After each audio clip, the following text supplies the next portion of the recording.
नमस्कार दोस्तों, स्वागत है आपका मेरे चैनल कॉमिक्स लाइफ में। शुरू करते हैं मनोज कॉमिक्स की एक और मज़ेदार कॉमिक्स, मुर्दा बोल उठा पार्ट 2।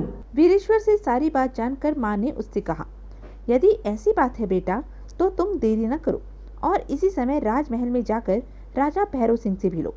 तुम ठीक कह रही हो माँ। वीरेश्वर उसी समय राजा भैरव सिंह के पास पहुंचा। महाराज, मैं राजकुमारी वैशाली को हंसा सकता हूँ। तुम राजकुमारी को हंसाओगे, लेकिन कैसे?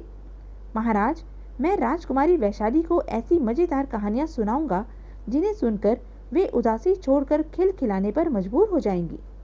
ठीक है, तुम राजकुमारी वैशाली को हंसाने की कोशिश करते देख सकते हो।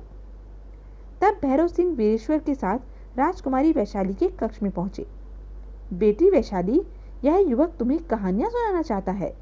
पिता की बात सुनकर वैशाली ने सोनी आंखों से वीरेश्वर की ओर देखा, फिर मुंह फेर लिया।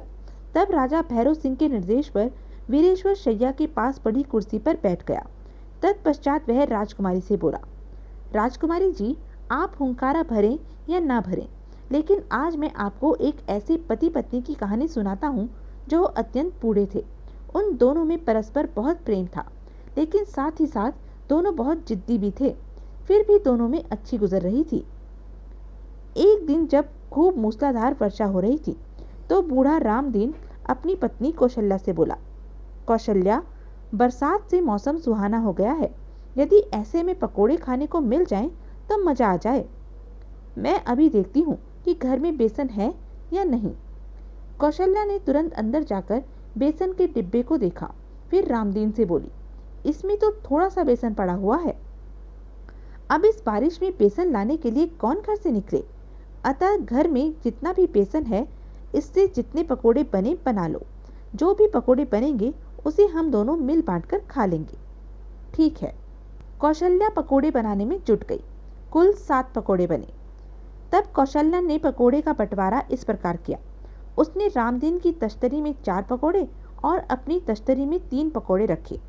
यह देखकर रामदीन ने उससे कहा, यह क्या, मैं एक पकोड़ा ज्यादा खाऊंगा और तुम एक पकोड़ा कम खाओगी? तो क्या हुआ? अगर कुछ नहीं हुआ है तो मेरे स्थान पर तुम क्यों नहीं 4 पकोड़े खा लेती? यह कैसे हो सकता है? मैं 4 पकोड़े खाऊं और तुम 3? मुझसे ऐसा नहीं हो सकेगा। तो क्या मैं तुम्हें एक पकोड़ा कम देकर ज्यादा खा लूं? मुझसे भी यह नहीं हो सकेगा। कहकर रामदीन ने पकोड़े की तश्तरी अपने आगे से सरका दी। तब कौशल्या ने उसकी मनुहार की, बेकार का झगड़ा क्यों बढ़ाते हो? 4 पकोड़े ही खा लो ना। नहीं। रामदीन रूठकर बैठ गया। कौशल्या की भी कम हटी नहीं थी, वह भी अकड़कर बैठ गई।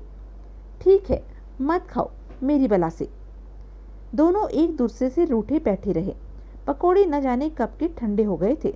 जब सांझ होने को आई और उन दोनों के झगड़े का कोई हल न निकला तो अंत में कौशल्या रामदीन से बोली, क्यों ना हम 7वां पकोड़ा आधा आधा बांट ले। इस प्रकार हम दोनों पर 3.5 पकोड़े हो जाएंगे। नहीं, हम पकोड़े के 2 टुकड़े नहीं करेंगे। पकोड़े को तोड़ने से पकोड़े का वह मजा नहीं रहेगा जो मजा साबुत पकोड़े में होता है। धीरे धीरे रात घिर आई। तब रामदीन ने सोचा, आज अच्छे पकोड़े बनवाए। न पकोड़े बनते और न मुझमें और कौशल्या में झगड़ा होता। अतः झगड़े को निपटाने के लिए कुछ न कुछ तो करना ही चाहिए। यह सोचकर उसने कौशल्या से कहा, कौशल्या, इस समय रात हो गई है, इसलिए ऐसा करते हैं कि अब हमें सो जाना चाहिए। सुबह हम दोनों में से जो भी पहले उठेगा वह 4 पकोड़े खाएगा और जो बाद में उठेगा वह 3 पकोड़े खाएगा। ठीक है। तब कौशल्या ने घर का दरवाजा अंदर से बंद किया। तत्पश्चात दोनों अपनी अपनी चारपाई पर लेट गए। लेकिन सुबह होने पर दोनों की आंखें एक साथ खुली, पर दोनों ही आंखें मूंदे सोने का नाटक करते रहे। दोनों सोच रहे थे, पहले कौशल्या आंखें खोले तो वह 4 पकोड़े खा ले। अगर मैं बाद में आंख खोलूं तो रामदीन को 4 पकोड़े खाने ही पड़ेंगे। दोनों एक दूसरे को बहुत चाहते थे और एक दूसरे को ज्यादा हिस्सा देना चाहते थे। इसी उधेड़ बुन में दिन काफी चढ़ाया, पर दोनों में से कोई भी नहीं उठा। इधर गांव वालों ने जब दिन चढ़ने पर भी उन दोनों में से किसी को भी घर से बाहर निकलते न देखा तो उन्होंने सोचा, क्या बात है, आज रामदीन काका का दरवाजा अभी तक क्यों बंद है? रामदीन काका व कौशल्या काकी तो मुंह अंधेरे ही उठ जाते हैं। फिर आज उनका दरवाजा क्यों बंद है? जरा दरवाजे पर दस्तक देकर तो देखो। तभी एक गांव वाले ने रामदीन के घर के बंद दरवाजे पर दस्तक देते हुए पुकारा, रामदीन काका, रामदीन काका। अंदर जब चारपाई पर लेटे रामदीन ने यह आवाज़ सुनी तो वह सोचने लगा, घर के बाहर श्यामू मुझे आवाज़ दे रहा है, अगर मैं उठा तो शर्त हार जाऊंगा, तब मुझे 7 में से 4 पकोड़े खाने पड़ेंगे। नहीं, मैं दरवाज़ा खोलने किसी भी हालत में नहीं उठूंगा। यह सोचकर रामदीन चुपचाप चारपाई पर आंखें मूंदे लेटा रहा। कौशल्या भी यही सोचकर चुपचाप पड़ी रही। घर के अंदर से कोई जवाब न पाकर गांव वाले घबरा उठे। लगता है दाल में कुछ काला है, वरना रामदीन काका मेरी आवाज़ सुनकर दरवाज़ा जरूर खोलते। अब क्या किया जाए? करना क्या है? दरवाज़ा तोड़ दो। तब गांव वाले दरवाज़ा तोड़ने में जुट गए। कुछ देर बाद ही दरवाज़ा टूटकर गिर पड़ा। अब हमें अंदर चलकर देखना चाहिए कि मामला क्या है। तब सारे गांव वाले उस कमरे में पहुंचे जिसमें रामदीन और कौशल्या लेटे हुए सोने का नाटक कर रहे थे। उन्हें इस अवस्था में लेटे हुए देख गांव के मुखिया ने कहा, लगता है दोनों मर गए हैं। तभी तो आवाज़ लगाने पर भी इन्होंने घर का दरवाज़ा नहीं खोला। फिर क्या था, वहाँ रोना धोना मच गया। तब गांव के मुखिया ने लोगों से कहा, भाइयों, अब हमें रामदीन और उसकी पत्नी कौशल्या के अंतिम संस्कार की तैयारी करनी चाहिए। आप ठीक कह रहे हैं मुखिया जी। जल्दी ही गांव के लोगों ने शव यात्रा का सामान इकट्ठा कर दिया। अब जल्दी से कोई जाकर हरिया बढ़ई को बुला लाओ, वह 2 अर्थियां बना देगा। एक आदमी तुरंत ही हरिया बढ़ई को बुलाने चला गया। इधर यह सब तैयारियां चल रही थी तो दूसरी ओर चारपाई पर आंखें मूंद कर लेटा हुआ रामदीन सोच रहा था, बस बहुत हो चुका। अगर अब और ज्यादा चुपचाप पड़ा रहा तो गांव वाले सचमुच ही हमें जीवित ही अर्थी पर कस देंगे। यह सोचकर वह झटपट उठा और पास बिछी चारपाई पर लेटी कौशल्या को झंझोड़ता हुआ बोला, कौशल्या उठो, तुम जीती मैं हारा। लाओ, मैं 4 खा लूंगा, तुम 3 खा लेना। रामदीन के कहने भर की देर थी कि चारपाई पर लेटी कौशल्या ने भी झट आंखें खोल दी।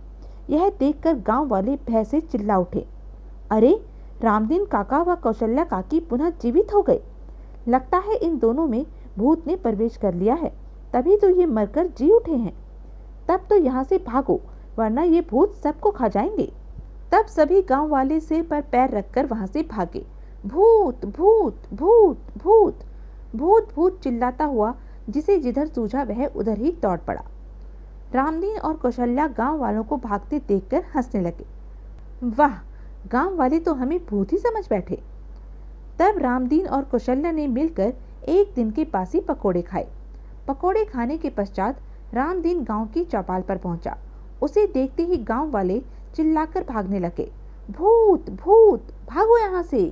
गांव वालों को वहां से भागते देखकर रामदीन ने उन्हें आवाज लगाई, गांव वालों, मुझसे डरो नहीं, मैं मरा नहीं था और नहीं मैं भूत बना था। रुको, मेरे पास आकर मेरी बात सुनो। रामदीन की बात सुनकर डरते सहमते हुए गांव वाले उसके पास आए। तब मुखिया ने उससे कहा, रामदीन काका, तुम मरे नहीं थे तो तुमने मरने का नाटक क्यों किया था? तो सुनो मुखिया जी, कहकर रामदीन ने विस्तार पूर्वक गांव वालों को सारी बात बताई। सुनकर मुखिया जी ने रामदीन से पूछा, तो तुम उस समय पकोड़े खाने की बात कह रहे थे, लेकिन हम तो समझे थे कि तुम कौशल्या काकी से यह कह रहे थे कि तुम 4 आदमी खाओगे और कौशल्या काकी 3 आदमी खाएगी। बस इसी बात को सुनकर हम वहां से भाग खड़े हुए। गांव के लोग रामदीन और कौशल्या के झगड़े को सुनकर बेतहाशा हंस पड़े। वाह रामदीन काका, वाह, तुमने व काकी ने सभी को खूब बुद्धू बनाया। राजकुमारी वैशाली को यह कहानी सुनाने के पश्चात वीरेश्वर ने उसके मुख की ओर देखा। कहानी सुनकर राजकुमारी के मुख पर मुस्कान की हल्की सी रेखा तो आई है। अब मैं राजकुमारी को हंसी की कहानी तब तक सुनाता रहूंगा जब तक कि राजकुमारी पूरी तरह खुलकर नहीं हंसेंगी। यह सोचकर वीरेश्वर ने पुनः राजकुमारी वैशाली से कहा, राजकुमारी जी, लगता है आपको मेरी सुनाई कहानी पसंद नहीं आई। खैर कोई बात नहीं, मैं आपको दूसरी कहानी सुनाता हूँ। बहुत समय पहले की बात है। एक गांव में घनश्याम दास नाम का एक महाजन रहता था। वह बहुत ही कंजूस मक्खी चूस था। एक एक पैसे को वह दांतों से पकड़ कर रखता था। साथ ही साथ बहुत शक्की आदत का था। इस कारण कोई भी नौकर उसके यहाँ ज़्यादा दिन नहीं टिकता था। सब उसकी कंजूसी व शक की आदत से घबराकर जल्दी ही नौकरी छोड़कर भाग जाते थे। उसी गांव में एक दिन काम की खोज में भटकता हुआ गणेश नाम का एक युवक आ पहुंचा। वह गांव के मुखिया से बोला, मुखिया जी, मैं बेरोजगार हूँ, क्या मुझे इस गांव में कोई नौकरी मिल सकती है? तो यह थी अब तक की कहानी। आगे की कहानी जानने के लिए बने रहें मेरे साथ। और हाँ, मेरे चैनल को लाइक, शेयर और सब्सक्राइब करना ना भूलें। धन्यवाद।